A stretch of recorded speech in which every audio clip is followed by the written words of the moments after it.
What's the biggest L you've ever taken? I went to a really small high school. There were about 50 students in each grade. Jesse was my boyfriend at the time. We were the token quirky couple. I loved art, he loved theater, we were soulmates. We even had the same birthday. We had been dating since 8th grade, so imagine my surprise when Jesse called me 3 days before prom to tell me that he had cheated on me. With another guy. At a gay club. The guy he cheated on me with? The club DJ, who was named DJ Beef Jerky. Now, I know that if you're a gay man there's no amount of lady prom regalia that will make you find a woman attractive again. However, I wasn't fully aware of this when I was 18. So, I still took Jesse as my date. I thought I could win him back. I spent the entire night eating my emotions while my boyfriend introduced everyone to his new self. This included a very strong lisp he had never had before. He called everyone honey. He tried to give the football players lap dances. And he would not stop telling everyone how hooking up with another man is way better than it is with a girl. Jesse had only hooked up with me and most people either knew or assumed that. That was my breaking point. To be clear, I was not upset that Jesse was gay. Some part of me was proud of him for living his truth.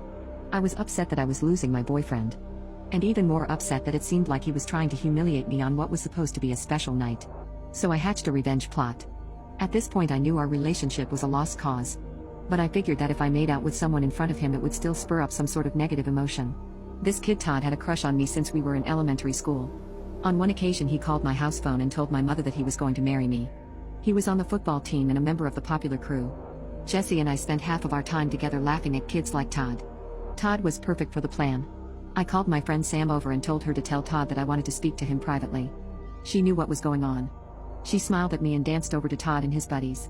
I saw her tap Todd on the shoulder and whisper something in his ear. They both looked over at me and I gave Todd a wink to solidify the message. I've never seen a wider smile than I did on Todd's face. When he came over I told him what the situation was. I didn't want to just use the kid. He was sweet. I told him about Jesse and I told him that he could be my boyfriend for a night, but nothing longer. He told me he didn't care. He was just happy to even be as close as he was speaking to me now. The rest of the night I danced with Todd. I sat on his lap. I tried everything I could in front of Jesse. I could tell me being with Todd was bothering him on some level. It still wasn't enough. Sam came over to tell me that Jesse had invited DJ Beef Jerky to the party. That's when I knew it was time for the grand finale. I grabbed Todd by the hand and put my hand on his face. I pulled him outside, walking by Jesse on the way out. There was nowhere to go inside. Plus, it was more dramatic to leave the party and leave the rest up to the imagination. I figured we would go do it in his car. The only problem was that he was parked directly in front of the house, and we didn't have anything to cover the windows. I told him to drive around the corner. He pulled out and started driving. We started talking about class and trying to make painful small talk. Down the street there was a big sinkhole that was nearly invisible at night. I remember passing it on the way to the house, but I had forgotten about it until we pulled about 20 feet away from it. It was easy to maneuver around it, and it was fairly obvious once it was close enough for the headlights to illuminate it. So, I didn't say anything to Todd about it because I thought he saw it. He did not. Apparently he was too busy staring at me because we went right into the sinkhole. My head nearly smashed into the dashboard when we crashed. Todd froze. It was his mom's car. He tried to reverse but the car wouldn't budge. A bright yellow Corvette passed us on the street. I watched it pull up to the party house behind us. I told Todd we should just get out and call his parents. In the meantime, I wanted to see who just entered the party. When we got back in, there was a man with a long mullet dressed in various furs and leather straps instead of a shirt. He was wearing orange sunglasses and had a gigantic feather earring in one ear.